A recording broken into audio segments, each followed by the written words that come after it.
इस वीडियो में मैं आपसे बात करूंगा एनएचएम के रिजल्ट को लेकर। बहुत बड़ी अपडेट लेके आया हूं आपके सामने। लेकिन उससे पहले अगर वीडियो को लाइक नहीं किया तो एक बार वीडियो को लाइक कर लीजिए, चैनल भी जरूर सब्सक्राइब कर लीजिए। क्योंकि जिन भी कैंडिडेट ने सीएचओ का रिजल्ट देखा है, एएनएम का देखा है, डाटा एंट्री ऑपरेटर का देखा है, तो उन सभी के स्क्रूटनी फॉर्म है वो 8 नवंबर से शुरू होंगे और 14 नवंबर तक फिल किए जाएंगे। तो 8 नवंबर को जैसे ही आपका लिंक एक्टिव होगा आपको इस यूट्यूब चैनल के माध्यम से बता दिया जाएगा कि किस तरह से आपको अपना स्क्रूटनी फॉर्म फिल करना है। तो चलिए आज के वीडियो में बात करते हैं कल एनएचएम के और रिजल्ट आने वाले हैं और कब आने वाले हैं, यानी कि कल के अलावा और कब तक रिजल्ट आएंगे एनएचएम के, और ये एनएचएम के टोटल कंप्लीट रिजल्ट कब तक होंगे, इसके बारे में वीडियो में चर्चा करूंगा। वीडियो पसंद आए तो वीडियो को एक बार लाइक कर लीजिए, चैनल भी जरूर सब्सक्राइब कर लीजिए और आप कौन से रिजल्ट का वेट कर रहे हैं कमेंट बॉक्स में हमें जरूर बताएं। तो जैसा कि आप सभी को मालूम है, आरएसएसबी बोर्ड द्वारा जून माह में टोटल एनएचएम के 19 एग्जाम आयोजित हुए थे। टोटल 19 एग्जाम आयोजित हुए थे। इनमें से 4 कैडर के रिजल्ट 10 अक्टूबर को जारी किए गए थे। कौन कौन से आपको मालूम है? एक बायोमेडिकल का, एक रिहेबिलिटेशन वर्कर का, एक सीनियर काउंसलर का और एक ऑडियोलॉजिस्ट का।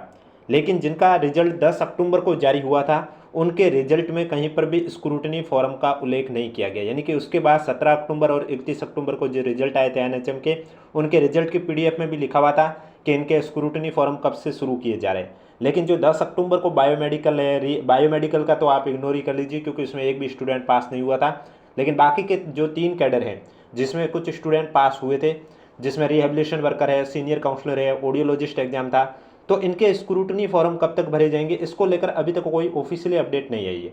वो जैसे ही आएगी आपको इस यूट्यूब चैनल के माध्यम से बता दिया जाएगा। क्योंकि बहुत कमेंट आ रहे थे कि सीनियर काउंसलर के स्क्रूटनी फॉर्म हमें कब से भरने हैं, तो इसको लेकर ऑफिशियली नोटिस आने पर आपको इस यूट्यूब चैनल के माध्यम से बता दिया जाएगा, इसलिए चैनल जरूर सब्सक्राइब करें। इसके बाद आपको मालूम है 4 कैडर और का रिजल्ट 17 अक्टूबर को जारी किया गया था, जिसमें आपके physiotherapist, block programmer, social worker और सेक्टर हेल्थ सुपरवाइजर का रिजल्ट जारी किया गया था। इसके बाद आपको मालूम है 31 अक्टूबर को रिजल्ट है वो 3 कैडर का रिजल्ट आया था, जिसमें आपका एक था एएनएम, एक था सीएचओ और एक था डाटा एंट्री ऑपरेटर एग्जाम। यानी कि 19 में से 11 कैडर के रिजल्ट आ चुके हैं। शेष 8 कैडर के रिजल्ट को लेकर आरएसएसबी बोर्ड के अध्यक्ष साहब ने भी 31 अक्टूबर को ट्वीट के माध्यम से जानकारी दी थी कि कुछ रिजल्ट 4 नवंबर तो कुछ रिजल्ट 11 नवंबर को जारी होंगे। तो यानी कि कल की डेट 4 नवंबर है, तो कल आपको एनएचएम के कुछ कैडर के रिजल्ट देखने को मिलेंगे। जैसे रिजल्ट जारी होंगे आपको इस यूट्यूब चैनल के माध्यम से बता दिया जाएगा। और अब तक जितने भी रिजल्ट जारी हुए हैं उनकी पीडीएफ आपको हमारे टेलीग्राम चैनल पर देखने को मिलेगी, जिसका लिंक नीचे डिस्क्रिप्शन में दिया हुआ है। और जहाँ तक मुझे लगता है फार्मा असिस्टेंट का रिजल्ट कल ही देखने को मिल सकता है, क्योंकि वो एनएचएम के अंडर ही है, राजमेस में वो नहीं है और एनएचएम में उसमें पदों में वृद्धि भी हो चुकी थी।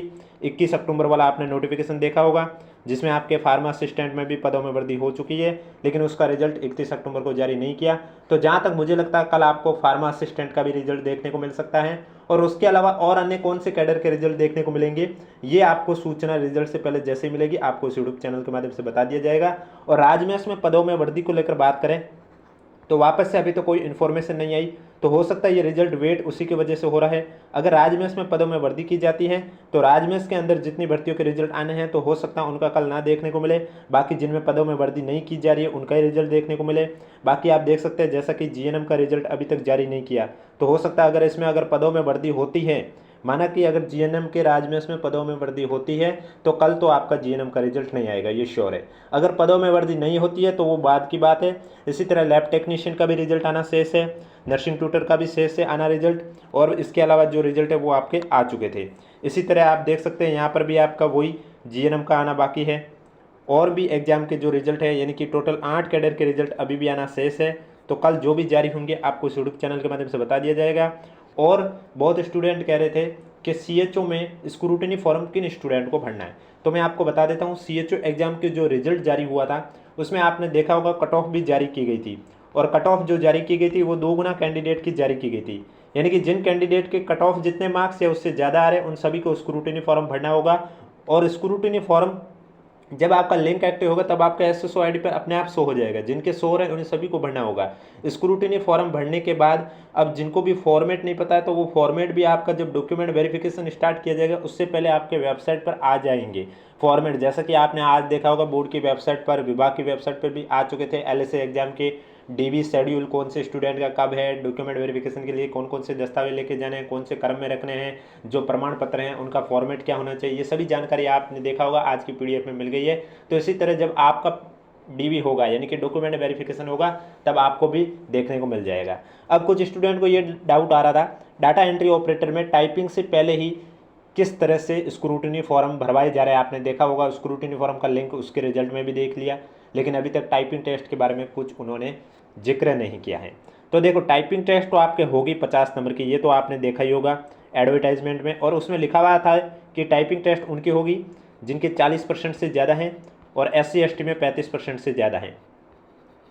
अब इसकी टाइपिंग टेस्ट कब होगी, उसके लिए क्या इंस्ट्रक्शन है, वो जैसे ऑफिशियली नोटिस आएगा आपको इस यूट्यूब चैनल के माध्यम से बता दिया जाएगा। अब किसी को भी कोई डाउट है तो नीचे कमेंट बॉक्स में पूछिए, और इसके अलावा इसी तरह आपको इस यूट्यूब चैनल पर NHM एग्जाम से जुड़ी पल पल की अपडेट दी जाएगी। और क्या आपने आयुष अधिकारी एग्जाम का फॉर्म फिल किया है, अगर किया है तो कमेंट बॉक्स में हमें ज़रूर बताएं, क्योंकि आपने देखा होगा आयुष अधिकारी का भी जो एग्ज़ाम है वो 26 दिसंबर से शुरू हो रहा है। और इसके लिए जो NHM का 40% पार्ट जो जून में NHM के एग्ज़ाम हुए थे उनमें 40% पार्ट इसमें भी वही सेम है।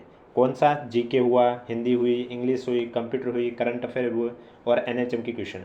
बाकी 60% है वो सब्जेक्टिव पार्ट है। तो जो 40% जून में 19 एग्जाम में पूछे गए उस पर भी मैं क्लास लेके आऊँगा, इसलिए आपसे पूछ रहा हूँ कि आपने भी आयुष अधिकारी का फॉर्म फिल किया है, अगर किया है तो कमेंट बॉक्स में हमें ज़रूर बताएं, और कोई डाउट है तो नीचे कमेंट बॉक्स में ज़रूर पूछें।